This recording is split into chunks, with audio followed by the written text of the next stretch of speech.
tubanyure mu minota nk'itanu icyo bakwitega muri match ya Arsenal n'ikipe ya Manchester United. Match iri ku munsi w'ejo.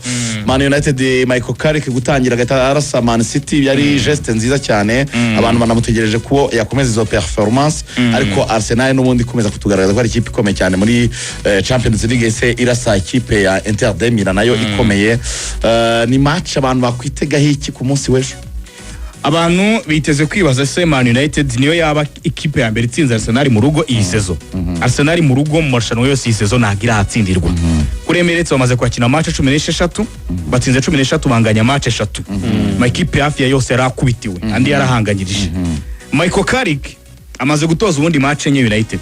Are 3 yagiye amaze gutoza, amaze gusimbura Oregon Solskjaer. Muri izo match 3 yari yatoje mbere yari yatsinze Arsenal.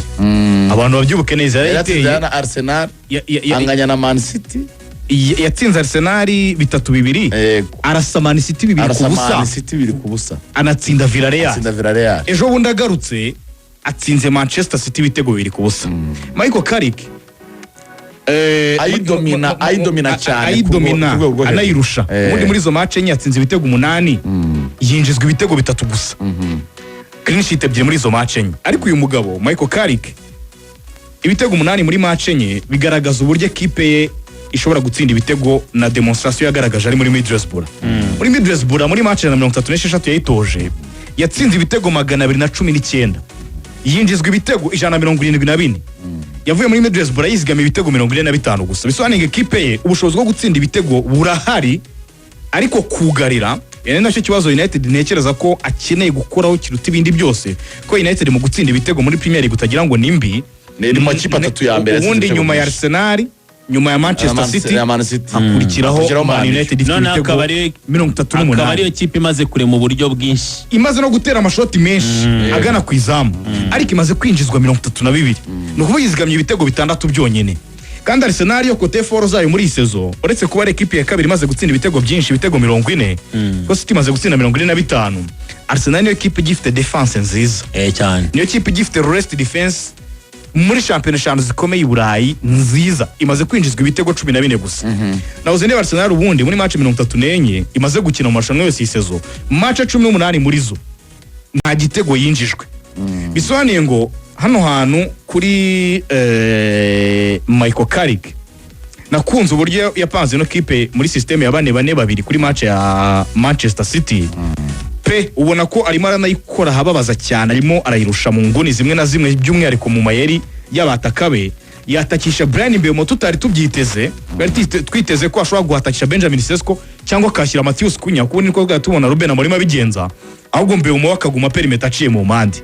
Ariko kuri ya match binyereka igitekerezo yari afite muri equipe ya Middlesbrough cyo kubanza kugira control hagati muri mediane, abataka nabo bagakora ari amaranzi yose, ama transition yihuse, ariko control muri mediane ni ingenzi cyane. Niyo mpamvu yanagaruye Casemiro, agarura Kobe Mayino nk'umupaseri mwiza muri mediane, utanatumwanya we cyane nka Bruno Fernandes amwegeza imbere, anatanga umupira kuri Brian Mbeumo wavuyemo igitego, anagira n'uruhare ku gitego cya Matheus Cunha.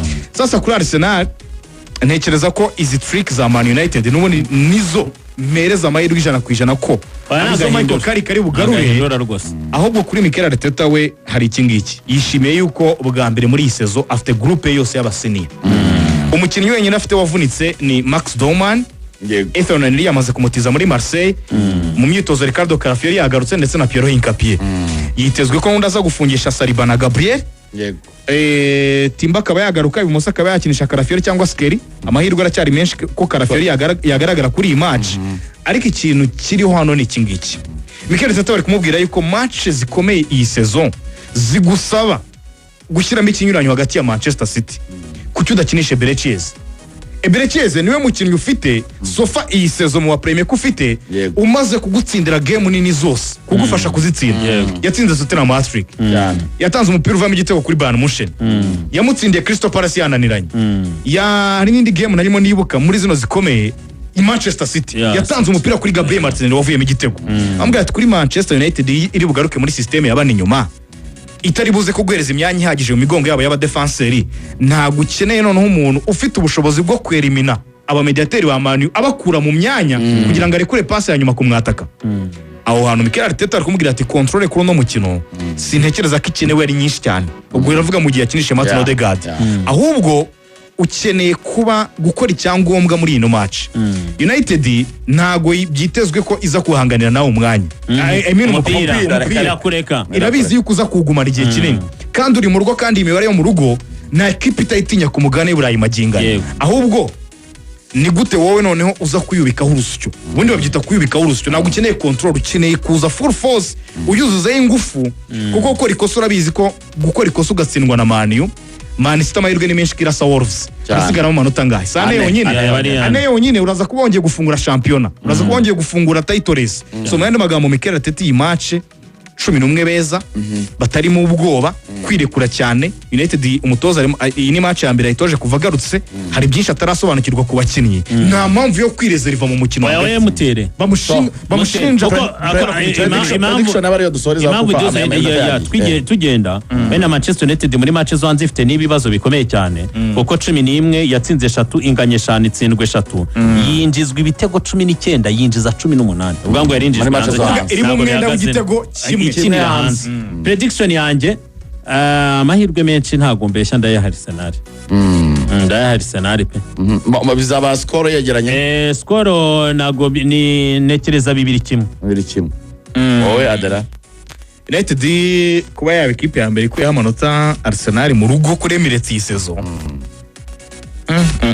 ko bikomeye birakomeye 2-1 kimwe bya Arsenal kuko nanone Karik inkunze nakunze uburyo ategura match nini ngiye urumva ko yarakunda umufana wa Man U tuzayirasa Arsenal zabiri ariko no kuri Man City ntawe wabikekaga kuri Man City ntawe wabikekaga ariko uburyo Karik ategura equipe kuri match nini biratanga icyizere ariko Arteta ira kipe ejo ikintu kinini Arsenal zakora kuri Man ni draw nicyo kinini zakora ariko none gukura 3 kuri Emirates biragoye kuri Man ibyo nabyo ni ibindi ndabyemera ko bigoye ariko ikintu Arsenal kinini zakora ni draw